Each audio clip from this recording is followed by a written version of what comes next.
En primera plana, Carlos Herranz. Bienvenidos en Primera Plana, un programa de Radio Francia Internacional y de France 24. Esta semana ponemos el foco en los fenómenos climáticos extremos que han marcado los últimos meses en el mundo para preguntarnos cómo estamos adaptando nuestras vidas a esta nueva realidad planetaria. Para ello nos acompañan en este estudio Andrei Hernández Meza, doctor en Planificación Urbana y Geoeconomía. Bienvenido. Hola, muchas gracias. Mi compañera Florencia Ángeles, corresponsal de la W Radio de Colombia en París. Bienvenida. Gracias por la invitación. Sebastián Morales, arquitecto asociado en el Gabinete Cuadra Arquitectos. Bienvenido, Sebastián. Gracias por la invitación. La adaptación de nuestras vidas a la nueva normalidad, a este planeta inhóspito, hoy nuestro asunto en Primera Plana. El clima extremo es la nueva normalidad, los fenómenos climáticos extremos se multiplican por el planeta, es una constatación. El último ha sido estos días el huracán Ian a su paso por Estados Unidos, pero el verano boreal que acabamos de terminar ha estado marcado por macroincendios y sequía aquí en Europa, y no solo aquí, países como Pakistán han estado golpeados por fuertes inundaciones que han provocado más de 1 millón de muertos en todo el país. Y así un goteo interminable de fenómenos extremos. Cada vez nos sorprenden menos estos fenómenos. ¿Nos estamos acostumbrando a vivir con ellos? ¿Cómo se están preparando nuestras ciudades? Hoy vamos a intentar responder a estas cuestiones, pero antes, algunas portadas de prensa. Diario Liberación. El verano mortífero. El rotativo enumera algunos ejemplos. Inundaciones en Pakistán, sequía en China, incendios en Estados Unidos y Europa. La era de las catástrofes ya está aquí, dice el diario. La Croix pone el punto positivo en este escenario catastrofista, señalando que ante la urgencia cada vez más ciudadanos despiertan sus conciencias. Este otro artículo de The Guardian señala cómo crece el número de núcleos urbanos en Estados Unidos que se hacen inhóspitos para vivir debido a las altas temperaturas. Y esta última portada del diario alemán Taz juega con la ironía de recuperar una tradición como la siesta después de comer, en referencia clara a las altas temperaturas que ha registrado el país, Alemania, más propias de latitudes como las de España. Bueno, no sé si podríamos decir que nos hemos acostumbrado a vivir en lo extremo. Andrei. Bueno, pues yo diría que sí. Lamentablemente las poblaciones de diferentes partes del mundo, ahora que la comunicación es tan rápida, tan directa, se dan cuenta que pasa siempre algo en alguna parte del planeta.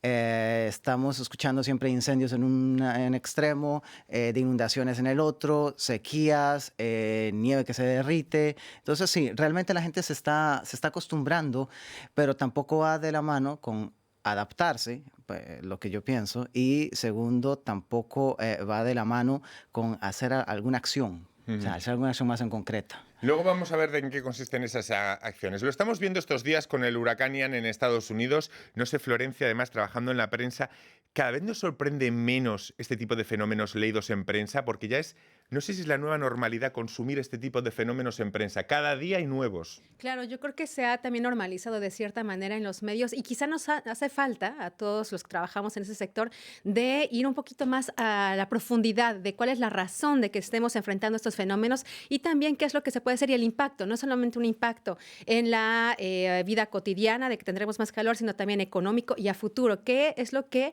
conlleva que haya esas temperaturas extremas o fenómenos extremos, como decía Andrei, con las inundaciones? Y bueno, sí hay que hacer más historias y no solamente números y profundizar en el impacto a largo plazo. Sebastián, ¿nos estamos acostumbrando? Sí, creo que sí. Es importante saber que todas estas noticias que vienen con la información tan rápida que tenemos hacen que de alguna manera perdamos conciencia. Creo que el llamado ahora último a la sobriedad energética, por ejemplo, hace que podamos de alguna manera tener en cuenta que las cosas tal como van no están bien. El cambio climático está cambiando, por ejemplo, los cursos naturales de las lluvias, que hacen que hayan más lluvias, menos días de lluvia, pero más días de lluvias torrenciales y más días de sequía, por ejemplo. Y las ciudades hoy en día no están preparadas para eso. Hablemos de las ciudades. Un estudio reciente concluyó que los efectos del cambio climático sobre las 150 ciudades más pobladas en el mundo eran hasta 5 veces más intensos que en pueblos o entornos rurales. ¿Por qué en las ciudades afecta más? Vamos a explicarlo, Andrei. Porque la ciudad es un sistema más cerrado, pero también más dinámico. Entonces pueden crear ciertos fenómenos burbuja.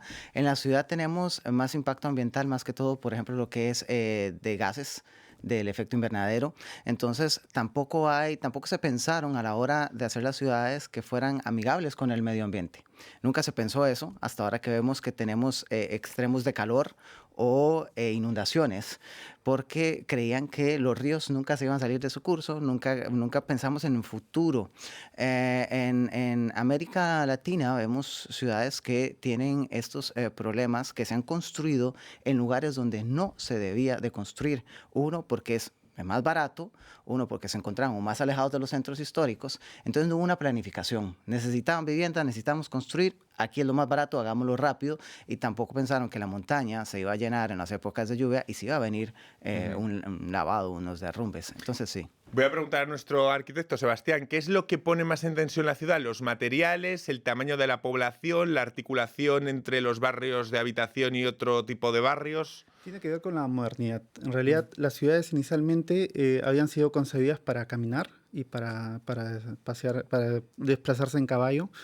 Una vez que llega la modernidad, la revolución industrial hace que el plan de Haussmann en París, por ejemplo, los grandes bulevares, las grandes rotondas, abren la ciudad y nos encontramos con superficies en pavimentos y asfalto que lo que hacen es calentar mucho la ciudad y crear islas de calor. Entonces, esta situación que no estaba prevista inicialmente, hoy en día eso con la impermeabilización del suelo causada por el urbanismo extremo que hay, esta especie de crecimiento horizontal de las ciudades, hacen que, en el caso de la lluvia, por ejemplo, no podamos filtrarla naturalmente, no alimentamos la napa freática. Al final todo eso desvía las aguas sucias de la lluvia hacia los acuíferos naturales, los ríos, los riachuelos, los arroyos, y no es necesariamente lo mejor para refrescarnos. Luego vamos a hablar de soluciones, pero antes, bueno, en los últimos días estamos viendo hemos visto las imágenes recientes que desde Pakistán, con esas inundaciones que sumergieron a más de un tercio del país y han matado al menos a 1.300 personas. Florencia, ¿cómo nos hemos adaptado como sociedad a estos fenómenos extremos? ¿Hay ya más resignación que protesta? ¿Nos hemos resignado a aceptarlos? Yo creo que sí, yo creo que las protestas se han hecho por parte de asociaciones, ¿no? Desde hace algunos años, pero no creo que haya un impacto en la vida, digamos, diaria de una persona que dice, a partir de este momento que ya vi que se están manifestando, voy a hacer un cambio. Yo creo que tristemente nos hemos acostumbrado. El ejemplo también está lo que ocurrió este verano, el verano pasado y el anterior, de que la gente corrió a comprar ventiladores y aire acondicionado, sin que se dé cuenta de que esto a la larga va a aumentar justamente el calentamiento global y entonces va a ser más difícil. Yo creo que nos hemos acostumbrado, no de la mejor manera, no para hacer una conciencia, también como decía Andrea al inicio, a ver, estamos haciendo a corto plazo las medidas, pero hay que pensar un poco más lo que estoy haciendo hoy, qué va a pasar, ¿no? ¿Qué repercusión va a tener más adelante? Y eso nos hace falta como ser humano, ¿no? De intentar y como ciudadano de decir, esas acciones son para mí, no únicamente dependen del gobierno, ¿no? Es que fíjense, ha tenido que llegar una guerra como la de Ucrania para que hablemos de cosas que en teoría pueden parecer tan normales como la sobriedad energética. Es que eran conceptos que antes no los manejábamos como ahora los manejamos cada día. Esta idea de cómo generar energía nos ha provocado maneras de repensar cómo generarla de maneras más verdes, pero si hablamos, digamos, de hacer represas hidroeléctricas, estamos teniendo sequías. Entonces, ¿cómo vamos a generar eólicas? Las eólicas contaminan de cierta manera sonora, pero o sea, es energía limpia. Entonces, se piensa, además, estamos hablando, bueno, con esta situación de la guerra, que es un sistema tan grande, interconectado, que de pronto una parte del sistema se corta y no tenemos soluciones rápidas para tratar de llenar ese hueco, y ahora nos vemos con problemas que vamos a tener por lo menos aquí en Europa o en Francia de lo que es la energía para el invierno. Andri, Sebastián, ante todo este fenómeno que estamos describiendo, veamos cómo nos organizamos. ¿Qué pueden hacer los grandes núcleos urbanos, la planificación urbana, para intentar mitigar estos efectos en grandes líneas? En mi caso, primero, pensar bien y delinear políticas públicas. Se necesitan políticas públicas claras, sencillas, y que se piensen a mediano y a largo plazo porque esto ya hay un momento en que no tiene vuelta de hoja, ¿verdad? Sebastián. En el caso de París, para la crisis energética, el gobierno ha puesto en práctica muchas ayudas y subvenciones departamentales, regionales, europeas, nacionales también. Pero tiene un lado paradójico, que es que el gobierno incita a rehabilitar energéticamente las viviendas, los inmuebles en el país, pero por otro lado vemos que el aislamiento que usamos es, por ejemplo, poliestireno, que es dependiente del petróleo. Entonces, si no integramos la visión del desarrollo sostenible en absolutamente toda la cadena de producción de vivienda, no vamos a poder llegar a un buen puerto, porque si pensamos que vamos a llenar de poliestireno todo el parque inmobiliario de París, por ejemplo, es imposible de pensar pues, en París como la ciudad monumento, como la ciudad histórica que hoy conocemos. ¿Qué ejemplos podríamos dar de ciudades y urbanismos que estén enfrentando bien este problema? Vamos a poner ejemplos, si se atreven.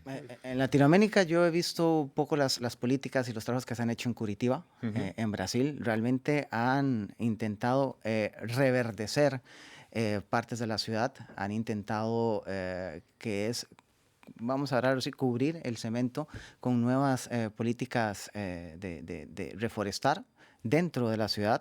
También en Estados Unidos, las ciudades de Chicago y San Francisco han tenido políticas de poner los impermeabilizantes, bueno, que reflejen este albedo, como se llama, del sol, y también tratar de hacer estas terrazas verdes.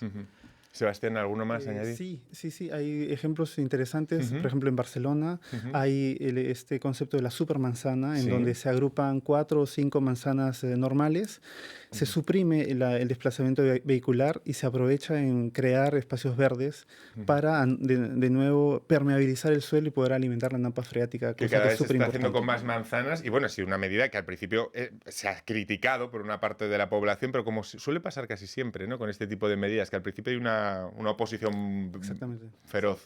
Igual que en París, por ejemplo, cuando se ocuparon por peatones los quais de la Seine, los bordes de la Sena, sí. Y los nuevos ejes que han sido plantados en esta actual gestión, hoy han habido muchas protestas de los usuarios de los vehículos, de los motorizados. Sin embargo, nos encontramos con una ciudad mucho más amable. Sí, son medidas muy polémicas. Por ejemplo, también con el plan de bicicletas que se hizo también en París, tuvo mucho rechazo y al final, a raíz también de la crisis del COVID, ¿no?, fue un poquito más aceptado. Y también, bueno, París ahorita está ya, el próximo 16 de octubre empieza a analizar que se llama París 50, y es el escenario de programarse a que las temperaturas en París alcancen los 50 grados centígrados y cómo las personas que viven aquí van a adaptarse a esas temperaturas tan extremas. Voy a hacer una breve pausa en este punto. En unos instantes seguimos hablando de cómo vivimos nuestra nueva normalidad con este clima inhóspito. Lo hacemos aquí en Primera Plana. Hasta ahora. Enlace. Del Cono Sur a Norteamérica, de los Andes a Centroamérica. Una cita semanal con los temas más importantes de los países del continente americano. Presentada por los corresponsales de France 24. Enlace en France 24 y France24.com. Seguimos aquí en Primera Plana, esta semana hablando de cómo nos adaptamos, cómo se adaptan nuestras vidas a la nueva normalidad de los fenómenos extremos, al clima extremo, cómo se están adaptando nuestras ciudades.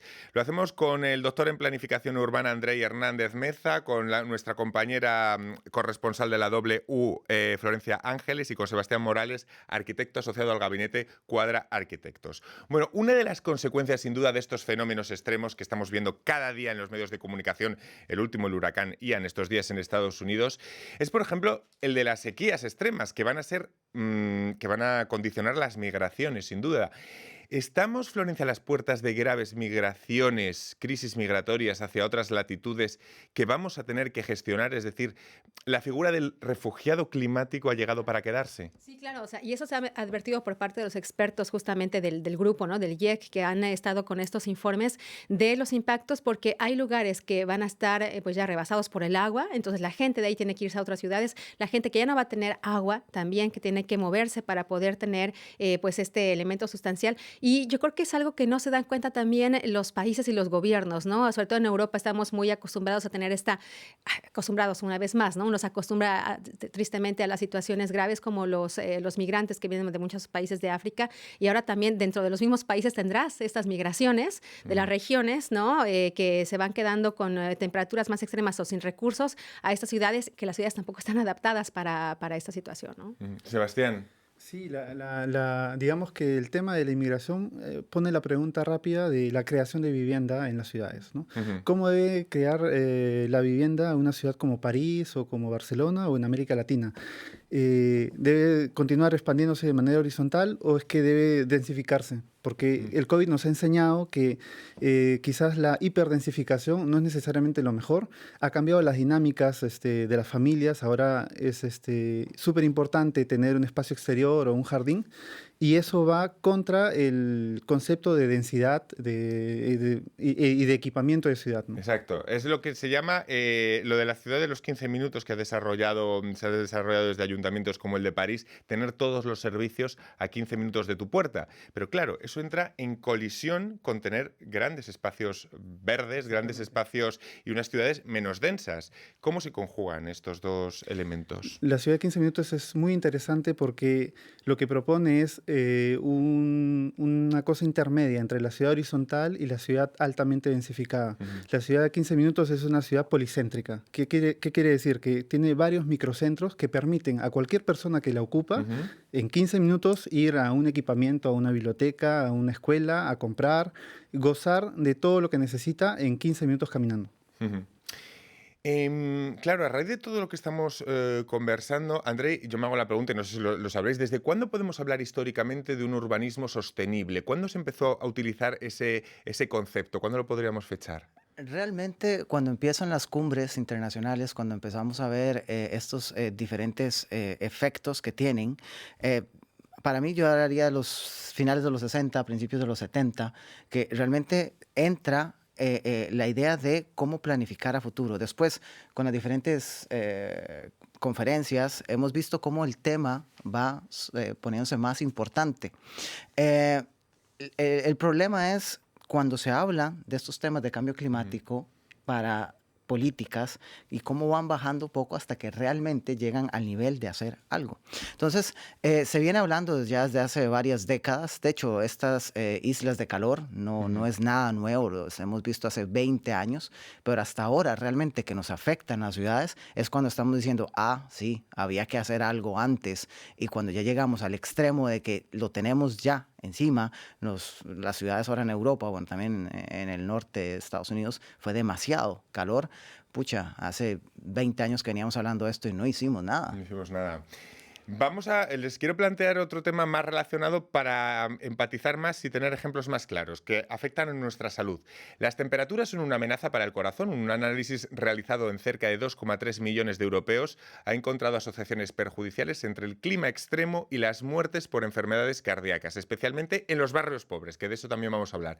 ¿Hay conciencia en la opinión pública de esta relación tan directa entre salud y clima? Florencia ya me dice que no. No, justamente es lo que te decía. O sea, se habla mucho, nos quedamos lamentablemente con esta idea de que, sí, bueno, el calor extremo y las temperaturas altas, pero no hablamos del impacto lo que mata. Lo que mata, exactamente, lo que te provoca estar con este calor en tu casa, que son en ciudades, lo decíamos de París 50, y justamente porque desde el verano pasado llegamos a 46 grados en algunos lugares de París. La temperatura se dice, bueno, llega a los 39, pero justamente por esta densidad y por este asfalto y los techos de zinc y todo, hacen que aumente el calor de tal manera que no te das cuenta que llega tan alto. Entonces, mientras no te digan, ¿sabes qué? Eso está teniendo un impacto ahorita en tu salud, creo que tampoco tomas esa conciencia, y eso es lo que nos hace falta como seres humanos, de decir, a ver, esta temperatura de hoy me está afectando en mi organismo, en mi desarrollo, hoy, mañana y a largo plazo, ¿no? Lo cual me lleva a preguntar, ¿puede el urbanismo entonces ser un aliado amortiguador para este tipo de enfermedades? Claro que sí. Digamos que las nuevas dinámicas que hay en el urbanismo actual nos llevan a siempre integrar espacios verdes, espacios que puedan filtrar el agua, y sobre todo la creación de islas de frescor o de frescura, que es todo lo contrario a una isla de calor. Es cero pavimento, mucha naturaleza Y para complementar lo que decía Florencia, es importante saber que, por ejemplo, para una población mayor, adulta mayor, los que viven en los asilos, la principal causa de muerte es la canícula. Andrei. Sí, también hay que ver que no todas las ciudades tienen las mismas posibilidades, ¿verdad? París, en el centro, generar más que todo en lo que hablamos una densidad fuerte, que son los barrios del 18 al norte, es complicado tener espacios verdes porque se densificó demasiado. Entonces, ¿qué tenemos que hacer? Tenemos que ver a lo inmediato una manera de desplazamiento que también se puede aplicar y que se debe aplicar en otras ciudades para que la gente pueda desplazarse rápido a algunos lugares donde tengan estas islas de frescor y salgan un poco de esta densidad, de este pavimento, de este calor.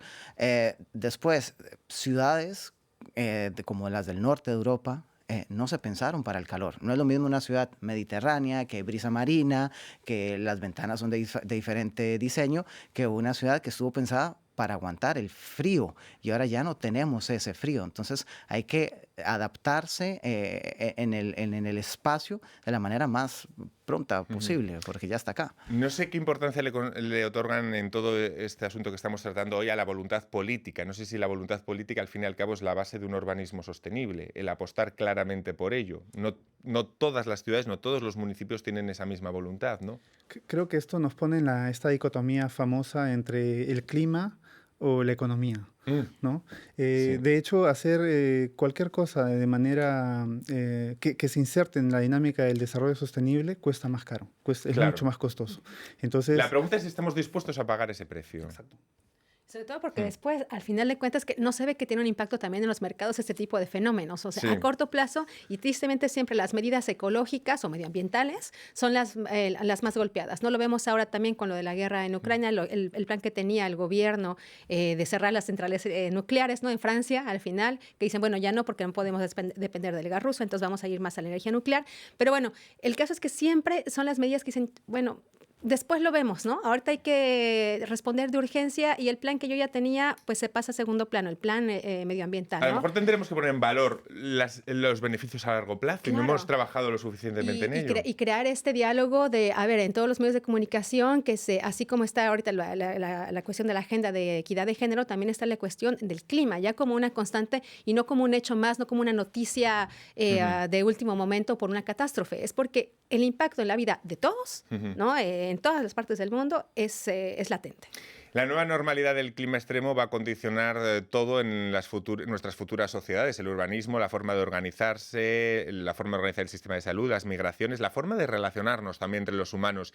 Esto no significa que el mundo esté indefenso, según los expertos. Reducir las emisiones de gases de efecto invernadero aún puede reducir el riesgo de desastres climáticos a medio plazo. En el corto plazo, los seres humanos pueden mitigar los desastres a través de la adaptación, utilizando, pues, por ejemplo, una mejor gestión forestal para reducir el riesgo de incendios forestales o, por ejemplo, construyendo infraestructuras que sean más resistentes a las fuertes lluvias e inundaciones. El problema es, de nuevo, el no tener los recursos. Los pobres son los que más van a sufrir en esta adaptabilidad, porque, claro, se necesita inversión, se necesitan los recursos. Al fin y al cabo, también está la cuestión, de nuevo, de la justicia social. Sí, lamentablemente son las zonas donde más necesitadas, que son las que están impactadas directamente, porque son las que no se planearon, se hicieron de manera rápida para rellenar necesidades y son donde las políticas públicas a veces no ven directamente porque hay una necesidad, una inversión que se tiene que proteger antes que otras zonas. Y estas zonas van a ser las que después, con estos movimientos de población, ya sea porque no hay dónde vivir, ya sea porque no hay que comer, ya sea porque hay una desertificación, van a meter presiones a las zonas urbanas, que siempre han sido las zonas que más riqueza han generado. Entonces, ahí es donde la gente va a buscar el trabajo, a buscar. Entonces, como dijeron, se necesita, sí, horizontal y vertical. ¿Cómo manejamos esto con estas presiones que llegan de las zonas más necesitadas? Sebastián. Sí, creo que la clave pasa por entender que hoy en día las reglas hacen que construir un edificio de viviendas o de equipamiento hace que sea muy, muy sostenible. Pero el problema no está ahí, el problema está en lo existente, en lo que ya está construido. Normalmente nos encontramos en la periferia edificios de muy poca calidad, con fachadas muy, muy ligeras, muy febles, que hacen que el impacto del calor y del frío sea instantáneo. Entonces es ahí donde se tiene que intervenir y es ahí donde no lo estamos haciendo lamentablemente. Adaptarse a ello, claro, ahí entra el elemento de la justicia social. Los barrios más pobres, lógicamente, lo van a sufrir. Exactamente, de una manera más directa y tampoco pueden tener muchas veces esta elección, ¿no? Tienen la primera cubrir las necesidades básicas, ¿no? Exacto. Entonces, eso también es uno de los principales retos y también algo que no se ha tomado en cuenta es, pues también el impacto que hay, por ejemplo, de toda esa sequía en la falta de alimento, que también eso es muy grave, y el encarecimiento. Ahorita que estamos hablando también de inflación y todo, no se dice mucho sobre las cosechas, ¿no? El hecho de que ahorita ya se han perdido muchísimas porque o tenemos mucha sequía y luego llega la lluvia de manera torrencial, de todas maneras se pierden las cosechas. Exacto. Y esto entonces el año que viene te da a menos alimentos y entonces también otra vez los más pobres son los que se enfrentan a este riesgo de no poder cubrir esa necesidad básica. Al final ese famoso equilibrio entre ecología y justicia social está detrás de muchos de los debates que tratamos aquí en Primera Plana, pero en muchísimos debates de la sociedad actual. El famoso equilibrio entre ecología y justicia social y lo difícil que es ponerlo en equilibrio, esos dos conceptos, ¿verdad? Pues ha sido un placer. Muchísimas gracias, Andrei, Florencia, Sebastián, por haber compartido con nosotros este tiempo, y a todos ustedes les esperamos aquí en Primera Plana la próxima semana. Gracias.